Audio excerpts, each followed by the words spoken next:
Praise the Lord. Hallelujah. Praise the Lord. Hallelujah.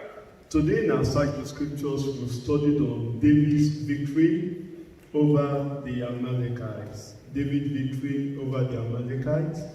If you have any question to ask based on what we studied from our cycle scriptures, can you just signify your hand so that we give you the privilege of asking your question? If you have any question based on what we studied for our cycle scriptures for today, or anything that you need further clarification on? No question? That means all our teachers, they did a good job. Praise the Lord. Okay, we want to summarize the teaching for us in, what do you normally use? 60 seconds, right? We want to summarize the teaching for us in 60 seconds or 120 seconds, what we've learned from the study. Anybody? Okay, can you use the mic, please?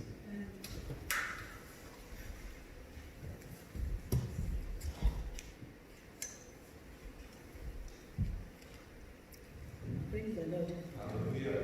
What we learn from here is that, first of all, there will be challenges, there will be troubles that will be beyond us sometimes. At some times, what we've learned today is that we should take courage, first of all. We should encourage ourselves. We should start with our own self first.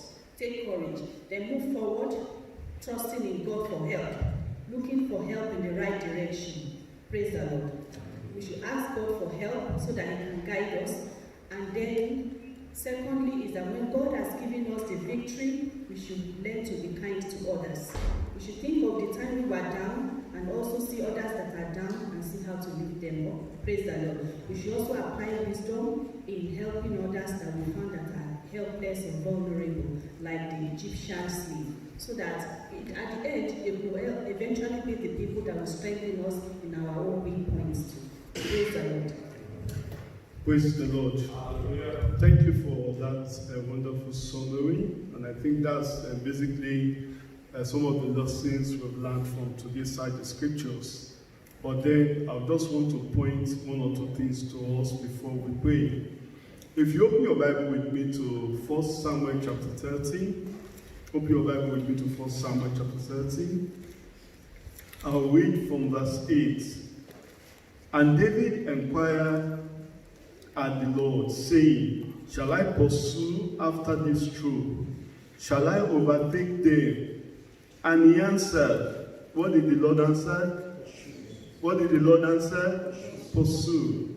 For thou shalt surely overtake them, and without fail recover all. Now, if you just stop here, you think, oh, that's the Lord's leading. That's correct. That's the Lord's instruction to David at that time. That's correct. He sought the face of the Lord for guidance. He sought the Lord in prayers, like we learned in our side scriptures, that whenever we have challenges in life, we should always resort to what? To prayers, to counsel of the word of God, and also seeking counseling from our leaders, our pastors, so that, a mature Christian that will be able to guide us in the path of life. For David at this time, he sought the face of the Lord. There was a challenge in his life.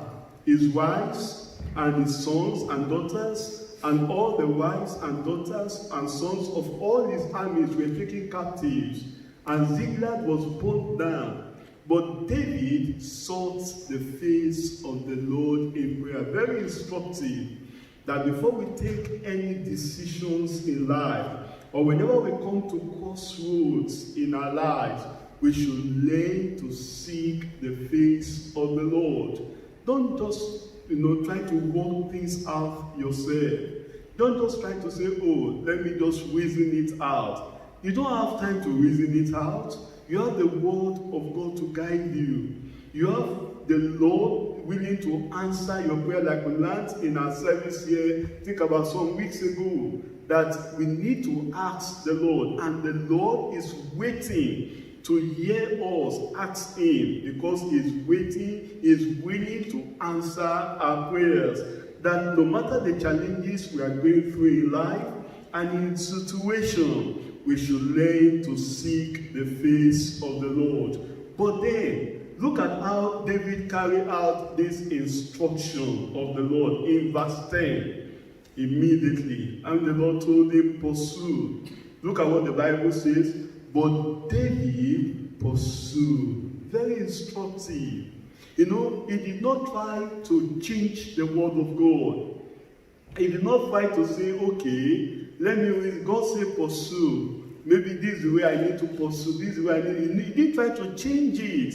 He did exactly what God asked him to do.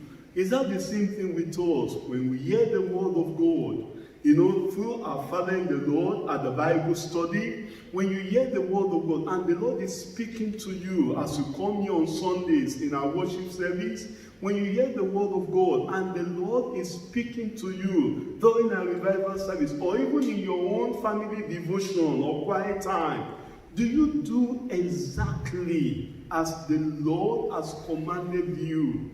Do you do exactly as it has been revealed to you in scriptures? Or do you try to reason it out? Remember, it is not hearers of the word that will be blessed. It is the doers of the word of God, like we are told. I'm still coming back to that 1 Samuel chapter 30. There are still some things I want to point out there. But I want to dwell on this particular one. If you open your Bible with me to James. Open your Bible with me to James chapter 1. James chapter 1. I'll read verse 25 of James chapter 1. It says, but whosoever looketh into the perfect law of liberty and continue therein, he be not a forgetful hearer, but what?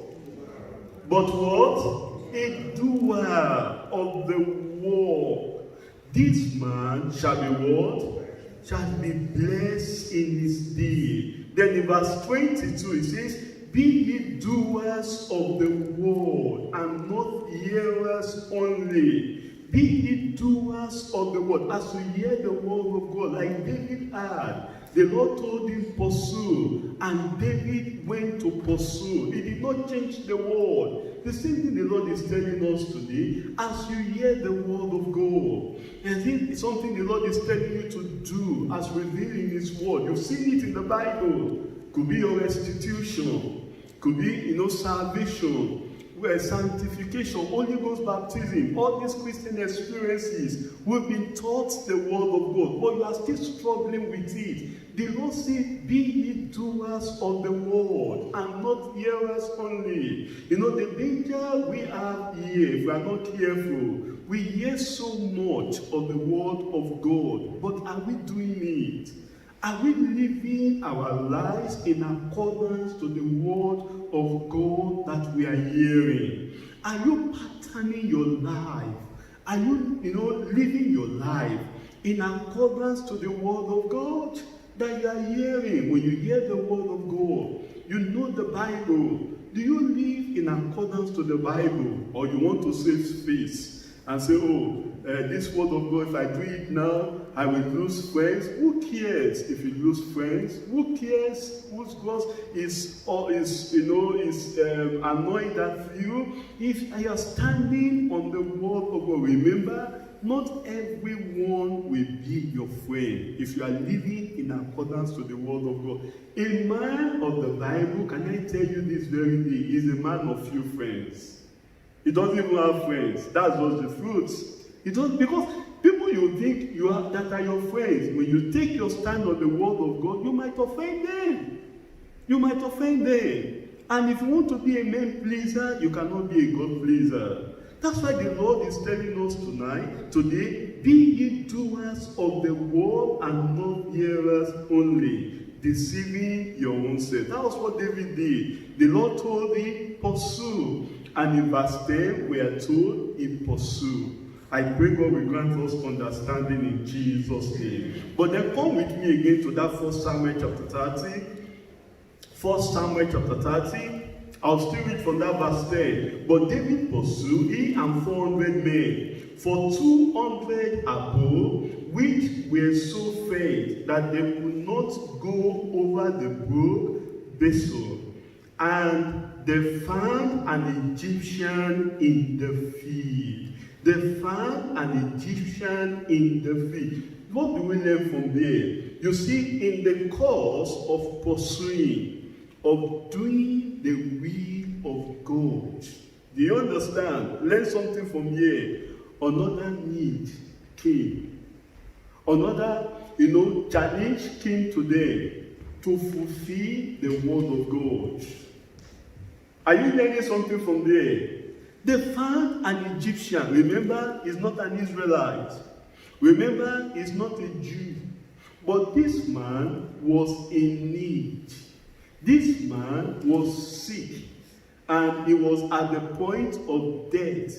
And David and his men, in the course of doing the will of God, in the course of following the word of God, they had another privilege. That one thing we need to learn from God is that when you are in the course of doing God's will, God will be adding responsibility on you. That's just the truth. When you are in the course of fulfilling the will of God, God will be giving you the privilege of doing more for Him. That was what happened to David here and his men. They were in the midst of doing God's will, and God was still giving them the privilege of doing another will. Remember, in the law of Moses, God have told them that they should not abandon the strangers. Is that not so? If you read the law of Moses very well. And this was that was what came to them now. This was a stranger to the commonwealth of Israel. But he was abandoned by his armies because they thought he was weak. And that's what they normally do, even till date. Most armies today, when they see someone that is dying, it's all just carrying him as a body. Some of the armies, they will just abandon that person to die there. But this Egyptian, do you know what happened? David and his men, in the course of pursuing after the Amalekites, they came across this Egyptian, a stranger in the commonwealth of Israel, a stranger to the nation of Israel. But they had compassion on him. They showed him love. They showed him mercy. They showed him. They didn't say, oh, well, sorry, you are not part of God's will for me now. You are not in the direction in which I'm going now. The direction in which I'm going now is just to pursue. My brother, my sister, do you know that there are times you need to reflect in your life as you are doing the will of God? What other added responsibilities that the Lord is giving to me? What other opportunities that God is showing me? Open your eyes. There are many Egyptians out there that we need to help. There are many strangers out there that we need to show the love of God through. And that was what David and this army did there. And you know that Egyptian that they showed love to, that Egyptian was the one that took them to where the Amalekites are. You don't know the source of your breakthrough. You don't know the source of your victory in life. You don't know the source of your success in life. But as you are in the will of God, God will lead you to that place and we will get there. That's why, brethren, we must be open-minded. Do you understand? We must be willing to go where God wants us to go. We must be flexible in the hands of God. Don't be a unidirectional Christian. One directional. I hear go and it is go. But then God will be telling you there is an Egyptian there. Don't push him over. Don't curse on him. It's another added opportunity for you. It's another privilege for you to do this thing. It's another privilege for you to contribute to the body of Christ and make yourself available. Make yourself willing. And your victory will be shorter than you ever imagined in Jesus' name. Because for David, imagine if they just pursue, they will have missed the Amalekite because they will not know where they were. If not for this Egyptian, that they took time off and they cared for him and they showed him love. And that's why God is telling us in Hebrews. Open your Bible with me to Hebrews. Hebrews chapter 13. We need to show love. We need to show love to people. We need to be a Christian that accepts all, not just be myopic in our understanding. In Hebrews chapter 13, I'll read verse 1. It says, "Let brotherly love continue. Let brotherly love continue. Be not forgetful to entertain strangers, for thereby some have entertained angels unawares." Let brotherly love continue. In the church, let brotherly love continue. You might have your own challenges. David and his army, they have their own challenges. You might be in the pursuit of your own goal. While in the pursuit of your own goal, another opportunity might come up to you to be of help to someone in the kingdom of God, to even a stranger. Don't just say, "Oh, until I achieve my goal, until I've had my success, that's when I can give myself and be an help to other people." That's what we are learning from David today and his armies. That in the pursuit of your own goal, don't ever forget to entertain strangers. Be an helping hand. Be a contributor to the growth of the body of Christ. And as we do all these things, the Lord will bless us mightily in Jesus' name. Let's rise up and commit all we've learned today into the hands of God. In our study, you want to pray that the Lord himself will help you. The grace of God will be sufficient unto you. Talk to the Lord. Ask that the Lord himself will help you. We've learned so much from this study. You want to pray and ask that the Lord himself will help you. From the life of David, how they entertain strangers. You want to show love and compassion to others. You want to tell the Lord, God will give you the grace to be the doers of the word of God. As you hear the word of God, be doers of the word. Show prompt obedience to the word of God as you hear God's word. Be willing to do his will. You might contradict your own situation, but do the will of God.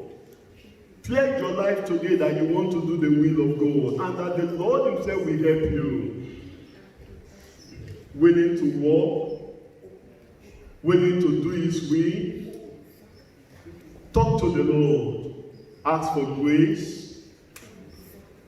And as you do help others. Help others. Be compassionate, my brother. While you are in the midst of your own challenges, you might have your own challenge. Your challenge should not make you to, block your heart of compassion towards others. Still show that compassion. Still show that love to others out there. The Egyptians out there. Preach the gospel. Do the work of God. Your own challenges may be yes, but still do the work of God. While you are in the pursuit of your own goal, still do the work of God. David was in pursuit of his own goal, but yet he was still doing the work of God, the will of God. When you do one, God will give you added responsibilities. Let's pray that the Lord himself will help us.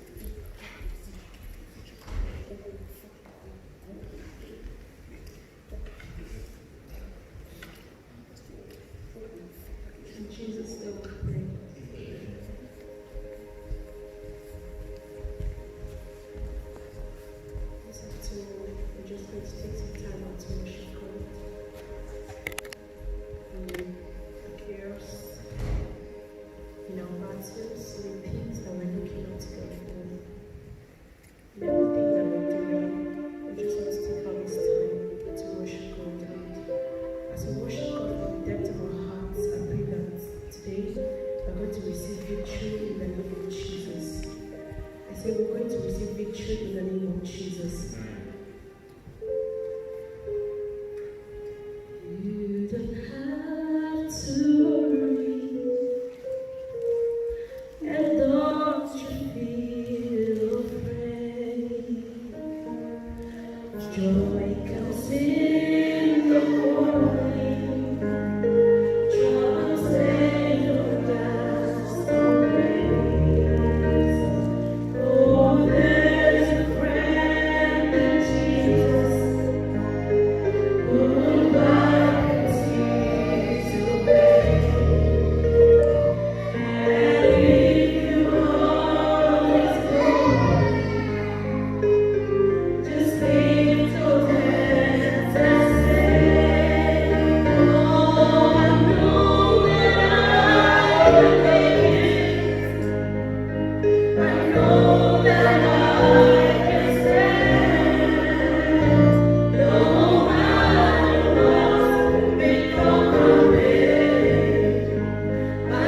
As we remain standing, we will be singing together from our gospel hymns and song.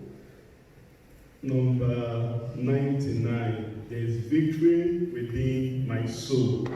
There is victory within my soul, for the Spirit with me abides. Let the waves of temptation roll. Jesus keeps me whatever betide. Victory, victory in my soul. I have glorious victory since Jesus took control. Victory, victory, sweeping like a flood. I have glorious victory through Jesus' blood.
While we are remaining standing, I want us to close our eyes as we go to God in prayers. In Jesus' name we pray.